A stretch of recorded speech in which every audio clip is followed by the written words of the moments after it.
Welcome back to the DFS Build NBA edition. I'm Kevin Roberts here to go over the two-game slate at DraftKings for Monday, May 6th. Should continue to be fun or horrible. I haven't had a whole lot of success personally lately, but I will tell you one thing. I nailed that Spider pick. Hopefully you went along with that the last time I was here Friday. Took a break over the weekend. Didn't really want to do the showdown slates and didn't have a whole lot of time for it, but I'm back to help you out for this two-game slate. All right, it could be interesting up top, especially with Nikola Jokic coming in with the top projection and Jalen Brunson not being very far behind.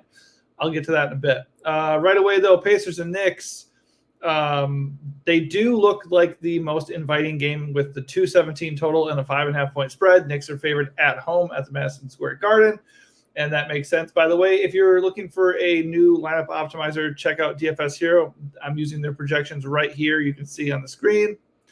And you can actually get a 15% discount right now if you use our link in the video description below. And by the way, if this video helps you in any way, please give it a like and also consider subscribing to the channel. Helps the community grow, helps us know that we're doing something right, and also alerts you to future videos. All right, let's dive right into it. Pacers and Knicks.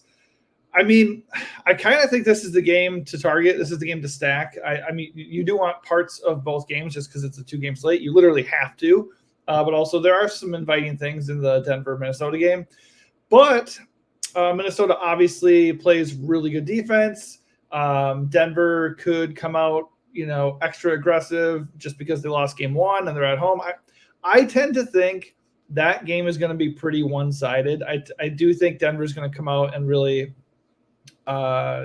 be aggressive and kind of have their way here, and it could be a blowout. So I'm a little bit wary of that. But the Pacers game is just more inviting because the Pacers push the pace and the Pacers don't play defense. So if they get the Knicks to fall into that trap of playing their game, this could actually be a really, really fun game. The higher total suggests that. Obviously, there's risk of the Pacers just kind of getting a reality check here because they're not facing a team missing, one or two superstars at a time. They're facing Jalen Brunson, who is on just an epic heater right now, and just a Knicks team in general that defends well, plays a slower pace, and just looks like it's going to be a really tough out in the playoffs. Having said that, the Pacers could be a nice source of value, and I think they're pretty interesting up top. Right away, Tyrese Halliburton at 8.3K is a very, very interesting stud on this slate. The biggest reason is because he's not going to be owned at 13%. He has an okay projection. The matchup is not great, but the price is nice. He obviously has a huge role. He smashed a couple times in the Bucks series. Obviously a major downgrade in terms of pace and matchup, but he still looks pretty good. He is questionable per usual, it seems, but I would imagine he plays this game. He's been pretty quiet in the last three games, 41, 31, 30, 38 fantasy points, but he displayed that immense ceiling with 59 fantasy points back in game 3 against Milwaukee. So the big thing is not just his low ownership and that in general, Halliburton, we know what he can do. He does have a ceiling. Is Jamal Murray is basically the same price. He's actually a little bit cheaper, and he's coming in with like 50% ownership. So while Jamal Murray is a great play, Halliburton is an awesome pivot in tournaments. So I like him quite a bit. Decent 22% boom rating at DFS Hero. Obviously, the price is good. So I like Halliburton as a tourney play over Jamal Murray if you can stomach it, because fading chalk on a two-game slate never feels great, right? But you got to fade some chalk. You're not going to get a takedown if you don't take a risk or two. So Siakam also in the same price range. He's only 28% owned. You could do the same thing there. If you don't want Halliburton, it's not a true guard for guard pivot, but it is a price pivot. So if you don't want Murray, like in that utility slot or whatever, you could go pay for Siakam $100 more, and he's about half the ownership. So both of them look pretty good. The prices are really nice. They've come down since their series, basically because DraftKings is obviously preparing for this to be a tougher series for Indiana. But they need Halliburton, Siakam to give them a shot against the Knicks. So I like them just fine. They're mostly tournament plays here. Miles Turner's price also has come down. He looks awesome at 6.7K. Projects decently. He's going to be 51% owned. Another possible leverage play here would be going to Cat, who is 6.8K. So, and he's he's like not owned at all. Let me just double check his ownership. He's actually coming in with some ownership, 32%, but that's like about half of the ownership of what Miles Turner is seeing. I probably am going to eat the Turner chalk here and maybe go with Halliburton over Murray. But you can definitely argue for Cat over Turner in tournaments if you think Turner is going to have a tough time here. Andrew Nembhard and Aaron Nesmith both look awesome. They're getting a bunch of minutes when the game doesn't blow out. They're priced at 5 and 4.8K. Their projections are okay at 27 and 25. They're both going to be chalky. Nembhard is going to be less chalky. So if you want to play that game, you can play Nembhard and fade Nesmith and hopefully, hope he busts. I like them both. I don't mind pairing them together either. They both get a lot of run and they both can hit at these price points. TJ McConnell absolutely smashed in his last game. At 4.4K, he is definitely in play. He's a good points per minute guy. He's not going to see as much of New York's stingy defense, with him coming off the bench. But his minutes are not guaranteed. That's the thing. As these series, as we advance further into the playoffs, teams start tightening their rotations. Is it possible TJ McConnell could drop all the way from his 23 minutes to 15 or 12? Sure, it is. So he's still dicey, even at 4.4K, but he is in play. You can say the same thing for Obi Toppin. He also went absolutely nuts in the last game against Milwaukee at 4.2K. He is a good value. Both he and McConnell should see 15 plus minutes off the bench, and should be plenty viable here with just not a lot of value to look at, on a 2-game slate. So I like them both. I don't think you need to pair them together or anything. I just, pick your spots and depending on what value you're interested in. Ben Shepherd at 3.3K. He's been getting run in the last series. He was averaging over 15 minutes per game. Not a really good fantasy producer, not a good permanent guy. Basically, if he's not hitting the shots, he's not going to pan out. But at 3.3K, worse punts can be had. So that does it for the Pacers for me. I do think Halliburton and Siakam are pretty interesting tourney leverage plays. Turner, Nembhard, and Nesmith are very good chalk. But if you want to make that pivot off of Turner to somebody like Cat or MPJ or something, I don't think there's a problem with that. On the other side are the Knicks. Pretty tight rotation here. They get an awesome upgrade as far as pace and matchup. Brunson has been just absolutely on fire. He has scored 41 plus real points in each of his last 3 games. He's had 58 plus fantasy points in each of his last 4 games, and now he gets a better matchup. So this is pretty cool for a guy who averaged 45 fantasy points per game across 3 meetings with Indiana. I don't think there's anything to scare us here. The crazy thing is he is just below Jokic as far as projection, and he's significantly cheaper. So he is coming at 64% ownership. Earlier in the day when I looked at it, I was kind of hoping that wouldn't be the case. But nope, he's going to be very, very owned. You can make a case in tourneys to maybe go leverage that ownership with Jokic, who is coming in at only 27%. That may end up being something I do. Brunson is awesome play. I love that. I love his projection. He's got a 52% boom rating. The only downside is he is going to be very, very owned. So you can gain monster leverage with a guy like Jokic who just has a way better floor and a higher ceiling right away. And then at that point, though, if you do go that route, you're just going to have to eat a little bit more value and hope that it pans out. That said, I do really like Brunson quite a bit. Josh Hart looks really good at 7.1K. His price has come down a little bit. He plays basically the whole game. He's projecting for like 45 minutes. So, I mean, he's just out there. He's a double-double threat. He's a triple-double threat. He's coming in with a 40-point fantasy average or projection, 50% ownership, 34% boom rating. He's been getting it done on a game-by-game basis. I mean, the guy is just super, super reliable right now. He did not dip below 36 fantasy points in any game in the first-round series. So, and that's against Philly, which is not an easy draw defensively. So I think he will be just fine in a major upgrade against the Pacers. So Josh Hart looks really good at 7.1. Not really seeing a clear leverage play with him, I guess. No, because he's just chalky. So it's just like it looks like pretty good chalk in the mid-range, and I'm pretty interested in eating it. Where I would have been looking at some potential leverage would be when you look at OG and DiVincenzo, but actually because of his crazy hot game where he just hit a ton of shots last time, DiVincenzo is coming in chalkier than OG Anunoby. So that's going to make me go like OG Anunoby a little bit better. He's a little bit safer when it comes to minutes.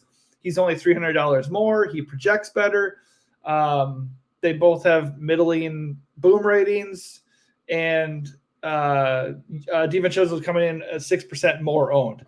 So if that holds, I'll let everybody else chase. That's recency bias. We can take advantage of that. I'll let everybody else chase Dante. Dante's a fine play at 5.6. I mean, if he's going to get, what did he play last game? 48 minutes. If he's going to play 40 plus minutes, yeah, DiVincenzo's awesome. There's nothing wrong with DiVincenzo.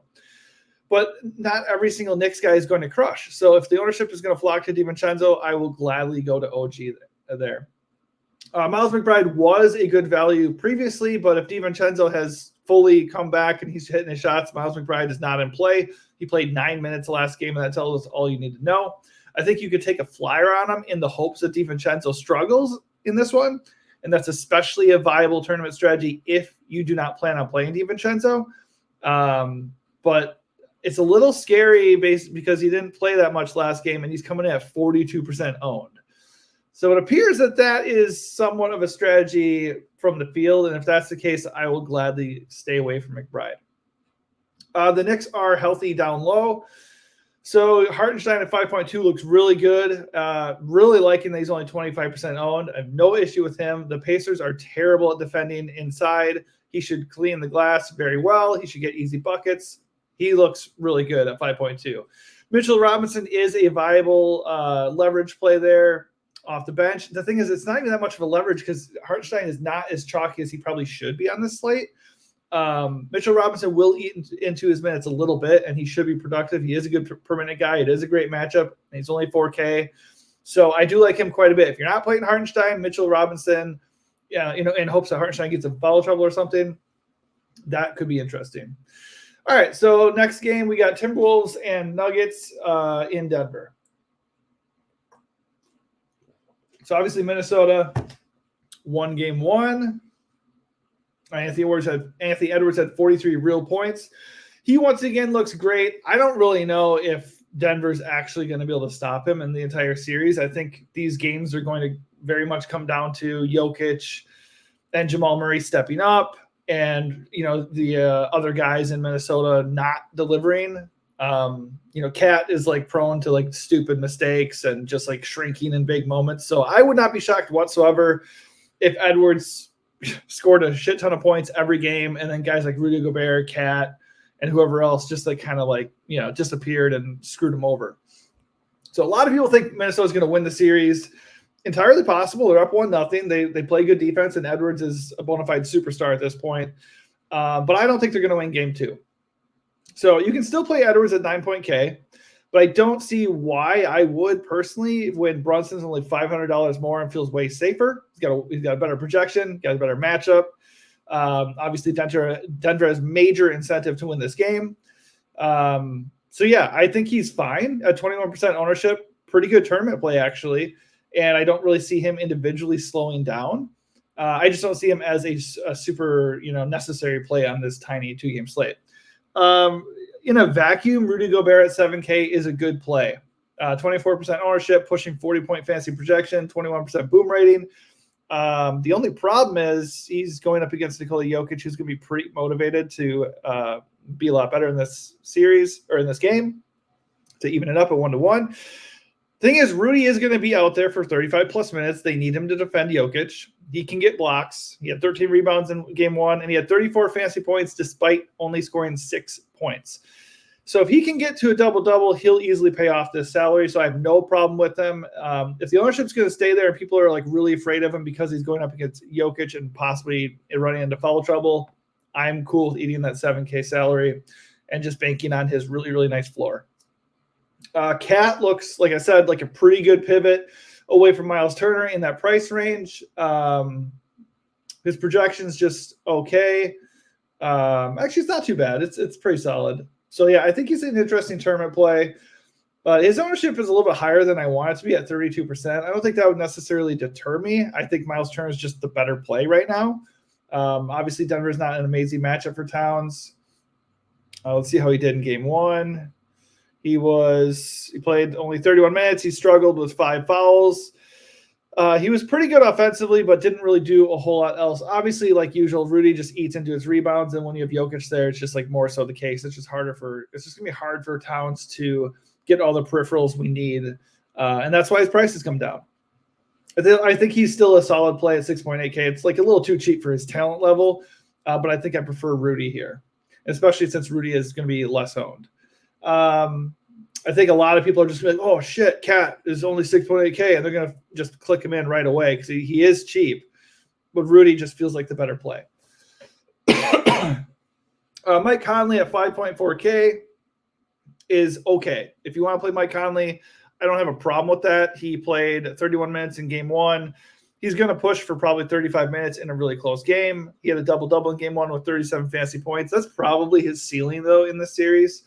So he's a decent floor, low ceiling kind of guy, just not the guy I really want to go to in that price range. I'd rather go down a little bit more and free up salary so I can go pay for somebody I really, really want. Instead, I'd rather go pay for or save and go down and get Naz Reid or Jaden McDaniels. Jaden McDaniels had 39 minutes in game one, only 13 fantasy points, shot 0 for 7 from the field. I'm willing to roll the dice on that not happening again and him paying off a little bit better and actually getting more than 0 actual points. At 4.5K, that is a risk worth taking just because he's going to have so many minutes. He's going to play basically the whole game. He's really cheap. If he can just hit some fucking shots, he's going to be a really good play.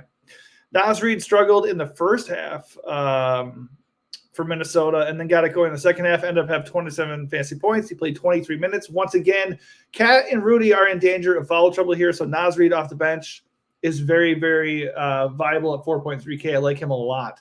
Him and Jaden are not getting enough ownership for the solid value that they provide. They're topping out at 29% here for Naz Reid. So, yeah, Minnesota value, whether they get blown out or whether they're just needed in general like they have been, they look pretty good. The other guys, Nickeil Alexander-Walker, 23 minutes in game one. I feel a lot less confident in him just because he's pretty scoring dependent as kind of a shaky fantasy producer to begin with. But he has 4.1K and he should play about 20 to 25 minutes. So you can go to him if you want to. On the other side, we do have the Nuggets. Like I said, I expect them to win this game. It's at home. It's game two. Falling into a 2-0 hole is pretty bad. That's probably the end of the series. Historically, you don't really win series when you drop down 2-0. It's not a good matchup, but I do think Denver is going to be very motivated here. Jokic looks like a screaming tourney play if that 27% ownership holds. I think Brunson is the better value, and that's why he's coming in with crazy ownership. But if everybody's going to go pay for Brunson, I absolutely will consider going and fading Brunson and playing Jokic at under 30% ownership. So earlier this morning when I looked at ownership, Jamal Murray was 50% owned. And I was talking about that before. So now when I look at the updated ownership, he's coming in at 13% ownership. So obviously that flips for me. At that price, in such a big game, game two at home, Jamal Murray would look amazing if that's where the ownership sticks. I don't really think it will. I think this ownership is going to fluctuate all the way up until lock. So absolutely, you should be keeping an eye on where the ownership is and where the projections are. So like I said, if you do not have a lineup optimizer or tool to help you out, DFS Hero is a good one to try. 15% off using our link in the video description below. Because boy, oh boy, if that ownership really sticks, Jamal Murray is going to be tough to fade. And honestly, the Denver ownership across the board, it was coming in pretty heavy earlier in the day, and now it's dipped quite a bit. Michael Porter Jr. and Aaron Gordon both were sitting around about 50% owned. They're now at 31 and 23%. At those price points, 6.5 and 6.2K, they look fantastic. If everybody's going to be flocking to the Knicks-Pacers game, we can absolutely leverage that. I think they're both just fine plays, but if I was going to go that route, I would go with Murray and Jokic because they're way less owned. KCP, he gets pretty good minutes. How did he do in game one? He had 37 minutes, 19 fantasy points. He's just a classic 3-and-D guy. If he hits some threes and gets a couple of steals, he's going to pay off the salary. So he's a totally fine value at 4.6. I have no problem with that at all. The other Denver guys are not getting monster minutes. Reggie Jackson had 14 minutes in game 1. Christian Brown had 19. And Peyton Watson had 6. So I think if you want value, you want to punt down, you can look at Brown or Reggie Jackson. Jamal Murray is questionable for this game, so obviously if he's out, then Reggie Jackson would look pretty inviting at 3.4K. That'd be basically a core play, assuming he starts. And then these other guys I talked about, Gordon, MPJ, KCP would be very, very hard to ignore. I don't think that's going to happen, though. I assume Jamal Murray will play. So across the board going into the slate, I thought Brunson just felt like an easy call. I thought the Pacers-Knicks game it made the most sense to stack. And it appears now as the day has gone on, that is how the field has gone as well. So those are the most logical plays. And I think we need to eat a lot of that chalk just because it's a 2-game slate and it makes the most sense. The Pacers present us with the best game, the fastest pace, the worst defense left in this slate. So probably like the whole fucking playoffs. So no doubt about it. Knicks and Pacers look really, really good. I just think we're going to have to work a little bit to find out where we can move off of on that chalk and go get Jokic or Murray. And I think that is going to be the main decision point for this slate.